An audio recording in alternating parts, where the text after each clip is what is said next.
നമ്മൾ ആ കേസൊക്കെ ഒരു ധൃതിയും കൂടാതെ സമചിത്തതയോടുകൂടി ഏകാഗ്രതയോടുകൂടി കാര്യങ്ങൾ മനസ്സിലാക്കി SIT രൂപീകരിച്ച ആദ്യത്തെ മന്ത്രിസഭാ യോഗത്തിൽ ആ SITയുടെ അന്വേഷണത്തിൻ്റെ ആദ്യത്തെ റിപ്പോർട്ട് കിട്ടി.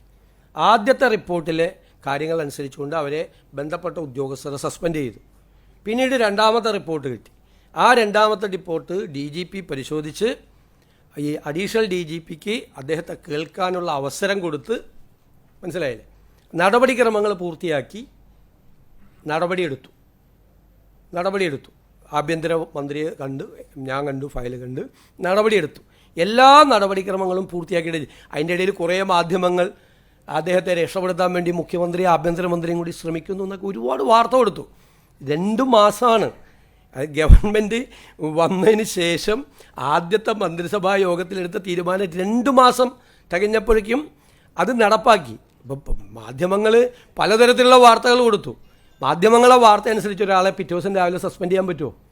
അതുകൊണ്ടാണ് CATയിൽ ക്യാറ്റിൽ സെൻട്രൽ അഡ്മിനിസ്ട്രേറ്റീവ് ട്രൈബ്യൂണലിൽ പോയിട്ടൊരു സ്റ്റേ പോലും കിട്ടാതിരുന്നത്. എന്തുകൊണ്ടാണ്? നടപടിക്രമങ്ങൾ പൂർത്തിയാക്കി ഭംഗിയായിട്ടാണ്, ചിട്ടയായിട്ടാണ് അത് ചെയ്തത്. ഞാൻ നിങ്ങളോടന്ന് പറഞ്ഞല്ലോ, നിങ്ങളിങ്ങനെ ധൃതി കൂട്ടല്ലേ.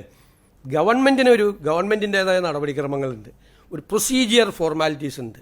ഒരു ഉദ്യോഗസ്ഥനെതിരായി നമുക്ക് നടപടിയെടുക്കാൻ പറ്റുമോ? റിപ്പോർട്ട് കിട്ടാതെ, നമ്മുടെ കയ്യിൽ റിപ്പോർട്ട് കിട്ടാതെ. ആദ്യത്തെ റിപ്പോർട്ട് കിട്ടിയപ്പോൾ ആദ്യത്തെ ഉദ്യോഗസ്ഥന്മാർക്കെതിരായി നടപടിയെടുത്തു. രണ്ടാമത്തെ റിപ്പോർട്ട് വന്നപ്പോഴാണ് ഇദ്ദേഹത്തിൻ്റെ ഇൻവോൾവ്മെൻറ്റ് എന്താണെന്ന് 1, 2, 3, 4 ആയിട്ട് നമ്മുടെ മുമ്പിൽ വന്നത്. അതിൻ്റെ പുറത്തല്ലേ നമുക്ക് നടപടിയെടുക്കാൻ പറ്റുള്ളൂ. മാധ്യമങ്ങളിൽ വാർത്ത വന്നുകൊണ്ട് പിറ്റേ ദിവസം കയറി ഗവൺമെൻറ് നടപടിയെടുത്താൽ ഗവൺമെൻറ് കോടതിയിൽ കേസ് വരുമ്പോൾ എന്തു പറയും? എപ്പോഴും പ്രൊസീജിയർ ഫോർമാലിറ്റീസ് കീപ്പ് ചെയ്യേണ്ട ജോലി ഗവൺമെൻറ്റിൻ്റെയാണ്. ഗവൺമെൻറ് അത് ചെയ്തതിന് എത്രമാത്രം വിമർശനങ്ങളാണ്. ഒരാഴ്ചയെ 10 ദിവസം വൈകി എന്ന് പറഞ്ഞുകൊണ്ട് എന്തെല്ലാം കാര്യങ്ങളാണ് വന്നത്. നിങ്ങൾ ആലോചിച്ചാൽ മതി. ഞാൻ മാധ്യമങ്ങളെയൊന്നും വിമർശിക്കുന്നില്ല. ബഹളം ഉണ്ടാകില്ലേ. ഞാൻ മാധ്യമങ്ങളെയൊന്നും വിമർശിക്കുന്നില്ല, ഒരു മാധ്യമങ്ങളെയും വിമർശിക്കുന്നില്ല. പക്ഷെ നിങ്ങളൊരു ആത്മപരിശോധന നടത്തണം. ഈ കാര്യത്തിൽ നിങ്ങൾ കുറേ ദിവസം, 10 ദിവസക്കാലം കൊടുത്ത വാർത്ത ശരിയായിരുന്നോ, അതായിരുന്നോ ശരി, സർക്കാർ ചെയ്തതായിരുന്നോ ശരിയെന്ന് നിങ്ങളൊരു പരിശോധന നിങ്ങളുടെ എഡിറ്റോറിയൽ റൂമിലെങ്കിലും നടത്തിയാൽ നന്നായിരുന്നു. എൻ്റെ ഒരു റിക്വസ്റ്റാണേ.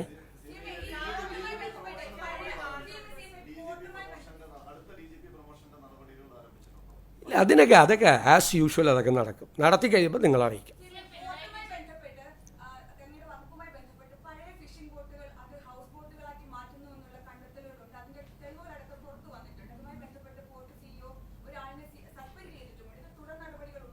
തീർച്ചയായിട്ടും നടപടി എടുത്തല്ലോ, ബാക്കി പരിശോധിക്കും. അത് നേരത്തെ ചെയ്തു തുടങ്ങിയ കാര്യമാണ്. ഈ ഗവൺമെൻറ് വന്നതിന് ശേഷം ചെയ്ത കാര്യമല്ല, നേരത്തെ ചെയ്ത കാര്യമാണ്. അപ്പോൾ അത് ശ്രദ്ധയിൽപ്പെട്ടപ്പോൾ അത് അന്വേഷിച്ച് നടപടിയെടുത്തു. ബാക്കിയുള്ള തുടരന്വേഷണം ആസ് യൂഷ്വൽ നടക്കും.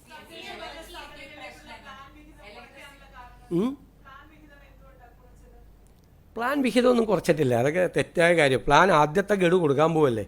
പ്ലാൻ വിഹിതം കുറച്ചതിൻ്റെ കാര്യം അസംബ്ലിയിൽ എത്ര പ്രാവശ്യം പറഞ്ഞാണ്. 35,000 കോടി രൂപയുടെ പ്ലാൻ ഉണ്ടാക്കി വെച്ചിട്ട് അതിൽ 20,000 കോടി ഇല്ല. കേന്ദ്ര സർക്കാരിൽ നിന്ന് കിട്ടിയേക്കും റവന്യൂ ഡെഫിസിറ്റ് ഗ്രാൻഡ് 14,000 കോടി. കേന്ദ്ര സർക്കാർ 16ാം ധനകാര്യ കമ്മീഷൻ 2.8% കേരളത്തിന് തന്നേക്കും. അപ്പോൾ 2.32 കിട്ടിയുള്ളൂ. അപ്പോൾ 5,000 കോടി പോയി. 20,000 കോടി ഇല്ല. ഞാൻ പറഞ്ഞാലേ, എത്രയോ പ്രാവശ്യം പറഞ്ഞാണ്, ഒരു ധനകാര്യമന്ത്രിയും ഫേസ് ചെയ്യാത്ത ക്രൈസിസ് ആയിരുന്നു. എന്നിട്ട് ഞങ്ങൾ 5,000 കോടിയെ കുറച്ചുള്ളൂ പ്ലാനിൽ നിന്ന്. എന്നിട്ട് SC/STയുടെയും ഫിഷറീസിൻ്റെയും നിലനിർത്തുകയും ചെയ്തു. 35,000 കോടി പ്ലാൻ ആയിരുന്നുവെങ്കിൽ അവർക്ക് എത്ര കിട്ടുമായിരുന്നു, അവർക്കൊരു ദോഷവും വരാതിരിക്കാൻ വേണ്ടി ചെയ്തു. സ്വാഭാവികമായിട്ടല്ലേ 20,000 കോടി ഇല്ലാത്ത 20,000 കോടി എവിടെ നിന്ന് ഉണ്ടാക്കും? അല്ല, അത് പരിശോധിച്ചുകൊണ്ടിരിക്കുകയാണ് നമ്മൾ. സ്പിൽ ഓവർ ചെയ്യണ വർക്കുണ്ട് ഇപ്പുറത്തേക്ക്, അതിൻ്റെ പൈസ കൊടുക്കും നമ്മൾ.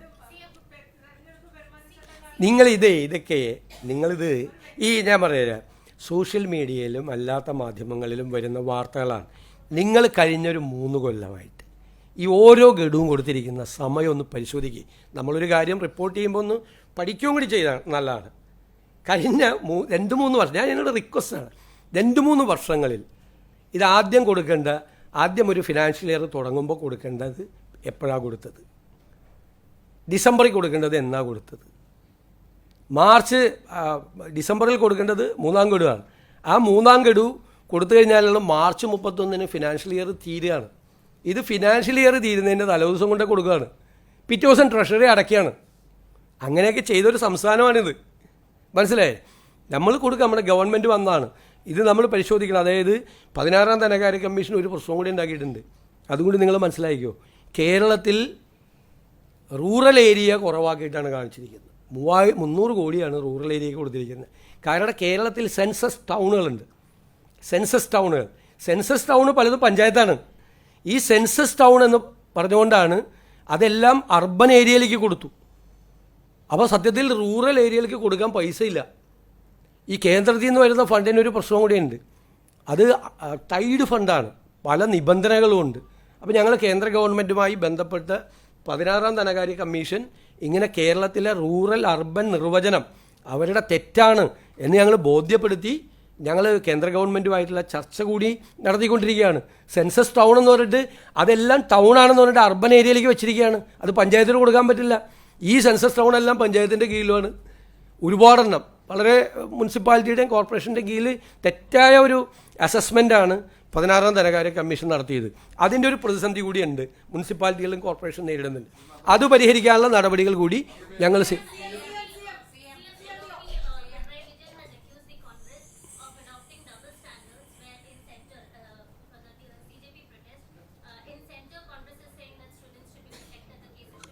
I have already explained. He has written a letter and I have that letter was forwarded to Honorable Home Minister. They will take action accordingly.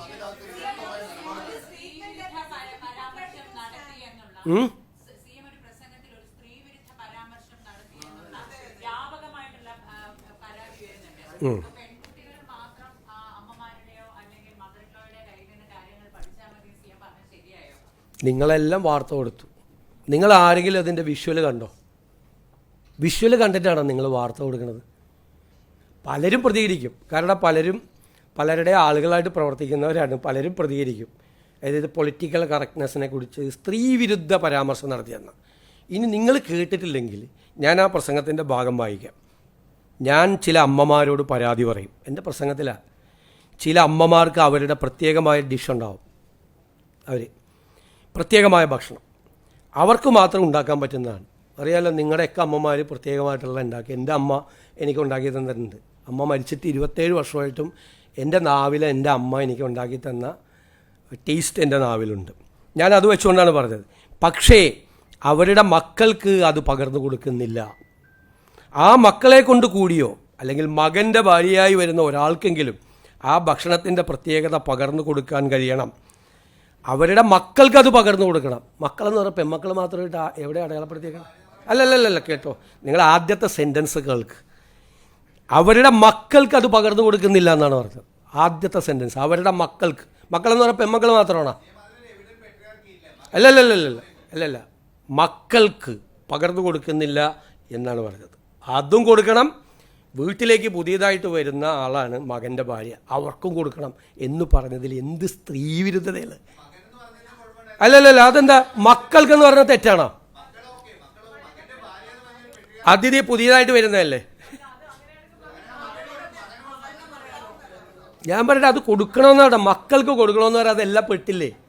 നിങ്ങൾ മൈക്രോസ്കോപ്പ് കുറച്ച് ആളുകൾ മൈക്രോസ്കോപ്പിക് ലെൻസുമായിട്ട് വെച്ചിട്ട് എന്തെങ്കിലും ഉണ്ടാകുന്ന നോക്കണം. മക്കൾക്കത് പകർന്നു കൊടുക്കണം. ഞാനതിൽ ഉറച്ചു നിൽക്കുന്നു, മക്കൾക്കത് പകർന്നു കൊടുക്കണം എന്നാണ്. ഇങ്ങനെയുള്ള കാര്യങ്ങൾ സംസാരിക്കുമ്പോൾ അതിൽ നിന്ന് ഈ കൗശലത്തോടുകൂടി ഈ എന്ത് സ്ത്രീവിരുദ്ധ പരാമർശമാണുള്ളത്? ഒരമ്മ മക്കൾക്ക് അവരുടെ കാര്യം പകർന്നു കൊടുക്കണമെന്ന് പറയില്ലേ? നിങ്ങൾ ഇത്രയും താഴോട്ട് പോകരുത്. എടാ, നിങ്ങൾക്ക് എന്നെ വിമർശിക്കാനുണ്ടെങ്കിൽ വേറെ എന്തെല്ലാം കാര്യങ്ങളുണ്ട്. ഇല്ലാത്തൊരു കാര്യം ഊതി വീർപ്പിച്ച് ഞാൻ പറയാം, നിങ്ങളുടെയൊക്കെ ക്രെഡിബിലിറ്റി പോകും. വെയിറ്റ് എൻ്റെ ക്രെഡിബിലിറ്റി ഒന്നും പോവില്ല. എൻ്റെ വിശ്വാസ്യതയും എനിക്ക് ഈ നിലപാട്. എന്നിട്ട് പറയാണ്, ഞാൻ സ്ത്രീകളെ KSRTC ബസ്സിൽ കയറ്റി 16ാം നൂറ്റാണ്ടിൽ കൊണ്ട് സ്ത്രീകളെ KSRTC ബസ്സിൽ സൗജന്യം കൊടുത്താണ് കുഴപ്പം. അതെനിക്ക് മനസ്സിലായി. ഞാൻ ഐ ഹാവ് ഓൾറെഡി ആൻസേർഡ്. ഇനി വേറെ എനി മോർ ക്വസ്റ്റ്യൻ?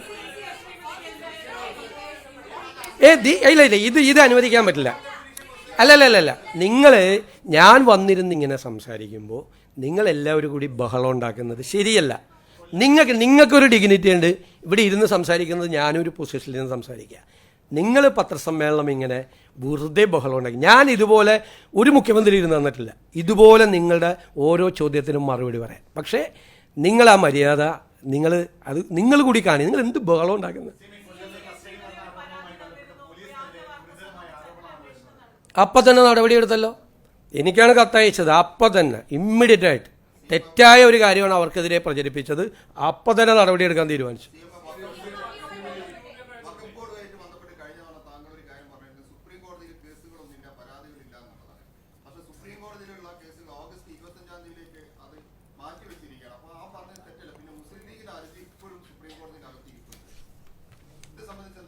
നിങ്ങൾ പറഞ്ഞത് രണ്ട് പ്രധാനപ്പെട്ട കാര്യങ്ങൾ ഞാൻ പറഞ്ഞു.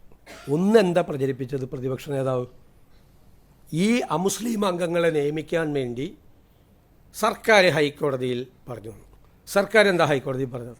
ഇപ്പോൾ വന്ന കേസ് തള്ളിക്കളയണമെന്നാണ് പറഞ്ഞത്. ആണല്ലോ. അതിൻ്റെ അർത്ഥം എന്താ? ഇപ്പോൾ ഉള്ള 4 കേസുകൾ തള്ളിക്കളയണം ഹൈക്കോടതിയിൽ. വഖഫ് ബോർഡ്, അദ്ദേഹം മുഖ്യമന്ത്രിയായിരുന്ന സമയത്ത് നിയമിച്ച വഖഫ് ബോർഡ് നേരെ സുപ്രീം കോടതിയിൽ പോയി. എന്നിട്ട് അവരെ പ്രവർത്തനം ഫ്രീസ് ചെയ്തു ഹൈക്കോടതി. എന്നിട്ട് പറഞ്ഞു സംസ്ഥാന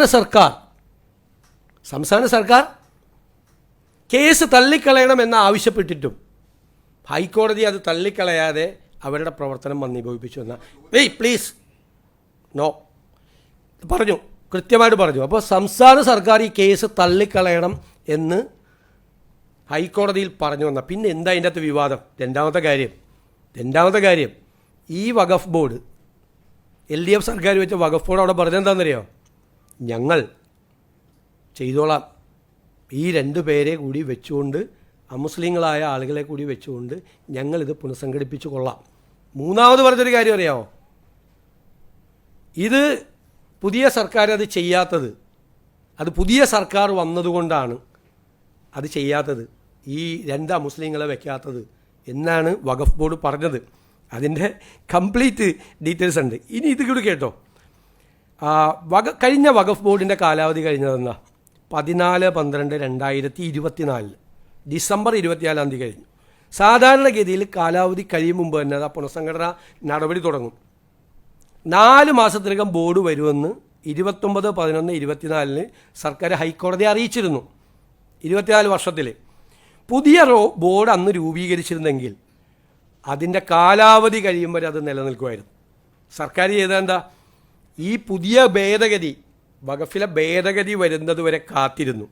ഭേദഗതി വന്നത് 8/4/2025 4 മാസം.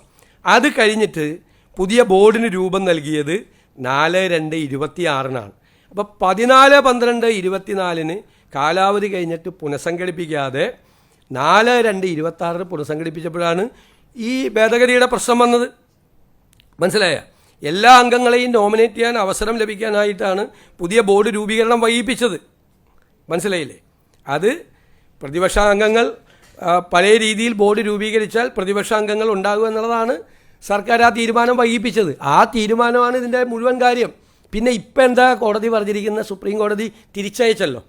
ഇവിടെ തിരിച്ചയച്ചപ്പോൾ എന്താ സുപ്രീം കോടതി പറഞ്ഞത്? ഈ സെക്ഷൻ 14 ഇടപെട്ടില്ല. അതായത് മിനിമം അംഗങ്ങൾ, അമുസ്ലിം അംഗങ്ങൾ 2 എന്ന് പറഞ്ഞിട്ടുണ്ടായിരുന്നു ഈ നിയമത്തിൽ. അതായത് 7 വരെ ആവാം.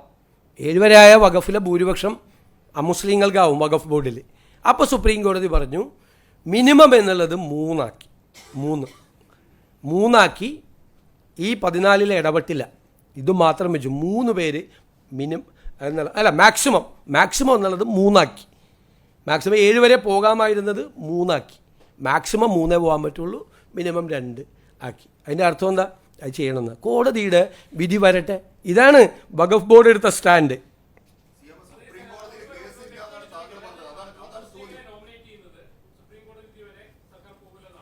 ഞാൻ പറഞ്ഞല്ലോ, കോടതിയുടെ വിധി പുറത്തു വരട്ടെ. കോടതി എന്താണ് സർക്കാരിനോട് ആവശ്യപ്പെടുന്നത്? കോടതി ചർച്ച ചെയ്യല്ലേ ഈ വിഷയം? ചർച്ച കോടതിയുടെ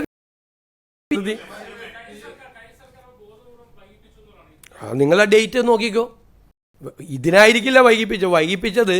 അന്ന് അത് രൂപീകരിച്ചിരുന്നെങ്കിൽ പ്രതിപക്ഷാംഗങ്ങളെ കൂടി വരുമായിരുന്നു ഇതിൻ്റെ അകത്ത് ബോർഡിൽ. അത് വരാതിരിക്കാൻ വേണ്ടി മനഃപൂർവ്വം ഡിലേ ചെയ്താണ്. അവിടുത്തെ ഓർഡർ വരുന്നതിന് മുമ്പ് അവരത് കോൺസ്റ്റിറ്റ്യൂട്ട് ചെയ്തിരുന്നുവെങ്കിൽ ഇപ്പോൾ അത് തുടരുമായിരുന്നു, അതിൻ്റെ കാലാവധി വരെ തുടരുമായിരുന്നു. കാലാവധി കഴിഞ്ഞിട്ട് മതിയായിരുന്നു ഈ പുതിയ നിയമം. അപ്പോൾ ആ പുതിയ നിയമത്തിൻ്റെ കാര്യത്തിൽ തീരുമാനം വന്നേനെ, എന്തെങ്കിലും തീരുമാനം.